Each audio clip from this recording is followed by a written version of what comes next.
бозии дӯстонаи дастаҳои волейболи бо унвони агентии омури назди президенти ҷумҳурии Тоҷикистон ва вазорати рушди иқтисод ва савдои ҷумҳурии Тоҷикистон дар толори варзишии агентӣ сурат гирифт, ки бо унвони ин ду ниҳоди давлатӣ бо ташкили ин ҷамъомади солимгардонӣ хостанд каме ҳам бошад аз утоқҳои корӣ берун шаванд ва барои солим нигоҳ доштани ҷисми худ ба варзишу тарбияи ҷисмонӣ машғул гарданд.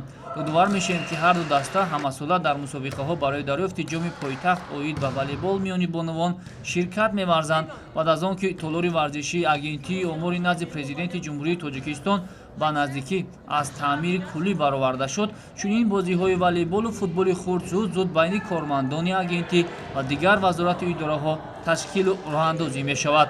баргузор намудани чунин ҷамъомадҳо шаҳодати он аст, ки сокинони кишвар бахусус насли ҷавон ба варзиш ва дар ин замина солимии хеш эътибори ҷиддӣ медиҳанд, зеро ҳамагон дарк мекунанд, ки варзиш саросар саршори омилҳои зебоӣ, паҳлавонӣ, ватанхоҳӣ ва ҳуввияти миллӣ мебошад. Дар ин бозии рафиқона ниҳоятан дӯстӣ ғалаба кард. Ба иттилои кормандони агентии омури назди президенти ҷумҳурии Тоҷикистон бахшида ба ҷашни байналмилалии Наврӯз дар ҳамин толори варзишӣ мусобиқаи волейбол миёни бонувон роҳандозӣ мешавад, ки иштироки дастаҳои зиёд дар назар аст.